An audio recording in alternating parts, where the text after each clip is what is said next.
Welcome to Kraken of the Week, episode 18. This week with a game from Nelson-DsM in the Tier 7 Tech Tree British heavy cruiser Albemarle. Now, I'm looking forward to this game. This is going to feature the most kills we've ever had in the Kraken of the Week and the highest base XP we've had of any submission so far.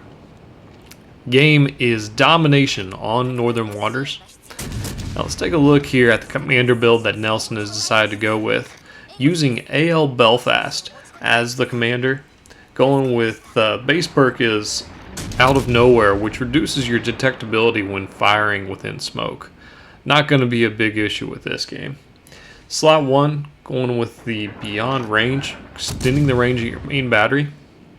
Slot 2, full speed ahead to increase the speed of your ship. Slot 3, going with Punch Through, that increases the penetration of your AP shells. Slot 4, going with Acoustic Chambers to get another Hydro Charge, and then Refill Station as a legendary. Now you see here, burning down the Massachusetts, getting the HE working on the ship, which is another big strength. And right there, that salvo is just enough to get another fire and kill number 1. And sitting in pretty good position here. No more battleships, so don't have to worry about ships that can overmatch the armor. The armor is a little softer on these. And now we gotta start focusing down and just eliminating guns. See, it switched over to AP, and we have that punch through perk. Unfortunately, the Mogami, great move there, turning away, trying to negate having the broadside. But overturns here just a little bit. You can see Nelson debating on whether to turn and get all 3 guns. Keeps just the front 2 turrets and punishes the Mogami. 2 Citadel hits, and with a decently fast reload, still a broadside Mogami. Get all 3 just as insurance. Finish it off, and now we move on to the Fiji. The Fiji's gun are extremely lethal to a broadside Albemarle. But that also goes true for the Fiji going up against the Albemarle. 3 Citadels, and that's kill number 3. Early in the game, 64,000 damage. So now at this point, checking the map, we see there's 1 cruiser undetected just south. It's Charles Martel. We see a couple other ships that have all just kind of started going to the east side. So now Nelson doing the right thing, getting in the cap. So far, 57 main battery hits for 64,000 damage. Those kind of odds and averages are absolutely phenomenal for a cruiser. That over 1,000 points per hit is great. That's exactly what you're looking for. That means you're getting critical hits as well as regular hits. When I say regular, I mean you're getting penetrations. You're not bouncing a lot of shells. So great job so far. Great cruiser play. Not only getting the kills, but also getting the cap now. So at this point, we see we have a battleship going in with us. It looks like the battleship's going to go between the islands. Rather than sailing together, I really like this move by Nelson. Go around the southern end of the island and get additional firing angles. You don't want to all just be in one group and have the same firing angle. The different angles will allow for more damage to be done in a less amount of time. At this point, it's 4v6, so the blue team's down 2 ships. Fortunately for Nelson, it looks like the Charles Martel is the only one that's close. The others are all on the far side of the map. But right here, had AP loaded and makes the Martel pay. Goes ahead, wags the tail around a little bit, get another salvo. Martel very smartly turning out, angling that armor to make it much harder to get penetrations. But the Martel, thinking that Nelson would continue going broadside, switched over to HE. They see Nelson held their salvo there. Martel turned just not quite enough. Another couple degrees and that would have been a really painful shot for the Martel. But right here, they're still toying around with switching around. But instead of waiting, Nelson does the right thing, switches to HE because the HE is extremely punishing and a great option to use against well-angled ships. Alright, so up until this point, this has been a 1v1 battle. But we see these shells fly in, so we know that we have some friendly ships firing, and that's going to be a huge advantage. So the Martel not only has to worry about Nelson, but they need to be worrying about shells coming in from our other friendly ships. And that's going to completely force the Martel to either turn all the way away and start kiting, and that way they only have one turret that's going to get on target, or they're going to be forced to continue to take more damage just to turn and get another turret on target. So you see, they're still turning, but they're still using AP. AP is not the right choice going up against an angled Albemarle. You see right here, Nelson did try another AP salvo. Didn't get what you'd really be looking for. And now we got to decide at what point do we just cut our losses, let the Martel go. Fortunately, that's an extremely strong salvo there. And one more shot should do it. And right there, that is kill number 4. 100,000 damage. We got 6 minutes left, but still a significant ship disadvantage for the blue team. You see, we're down 3-5. But more importantly, the red team still has their destroyer. Even with that battleship going down just now, having that destroyer on the red team is a significant advantage for them. But right here, we see the full health Bismarck pop up. So we're going to go ahead and start unloading shells that way.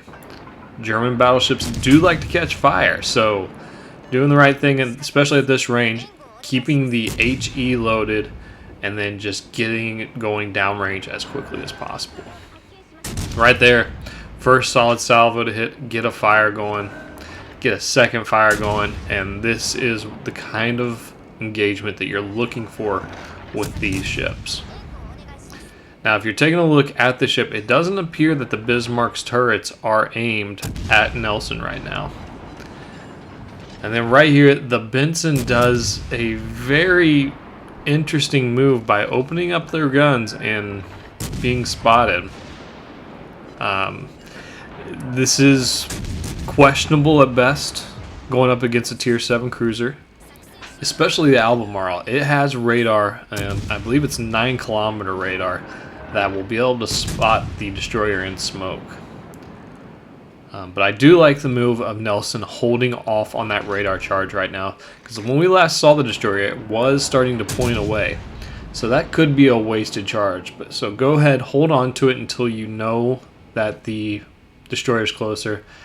And then it doesn't even matter, because the destroyer came out of their own smoke, started firing their guns, got spotted.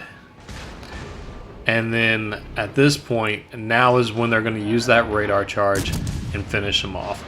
This was a great play by Nelson, using the resources at the right time, and a borderline losing move by this destroyer. It happens to the best of us, but something to keep in mind. So right there, finishes off the Benson. That is kill number 5. But now we have 3 battleships left over going up against a friendly battleship and Nelson. So we gotta use our health points very smartly and choose targets in order to get guns off the map as soon as possible.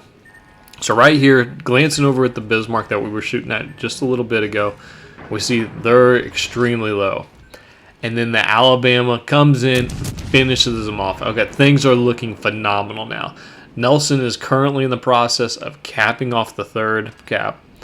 And at this point, I would be tempted to be radioing the Alabama to just get back. We have the point lead. Even if the battleships go ahead and take B, we're going to have the cap lead. Or at the very least, we will have a cap equilibrium where we each have 2. So at this point, we don't need to kill them. But you also don't want to leave it to chance. So, gonna go ahead, push in, and I like this because you don't know if this battleship's going to survive. They're low on health, so the cap points are going to be extremely important. So Nelson immediately heads over to the C point, and at this point, with the speed of the enemy battleships and the distance of the caps, they're not going to have enough time to roll back into C or to roll over to A. So if Nelson is able to get onto C, stop the point accrual on that cap, that is going to be a huge move. Caps will provide anywhere from 30 to 40 victory points per minute per cap. So Even stopping just one of them is going to be a major blow to the enemy team's points. So look at these stats already.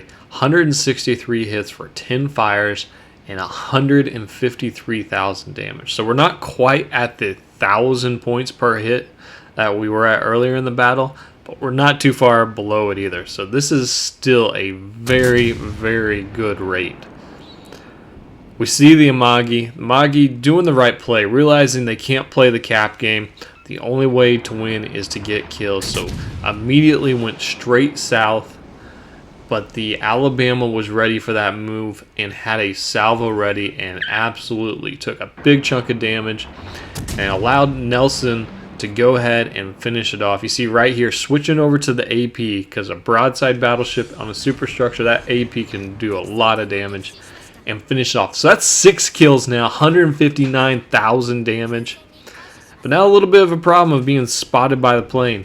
Don't know exactly where this last enemy battleship is.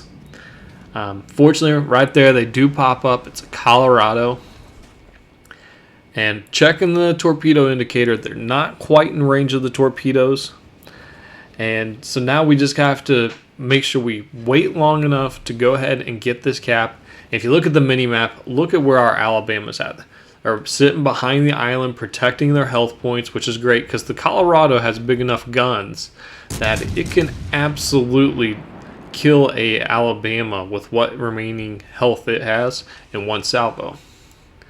Right here, Nelson choosing to go purely with AP, and watch just what these salvos are doing.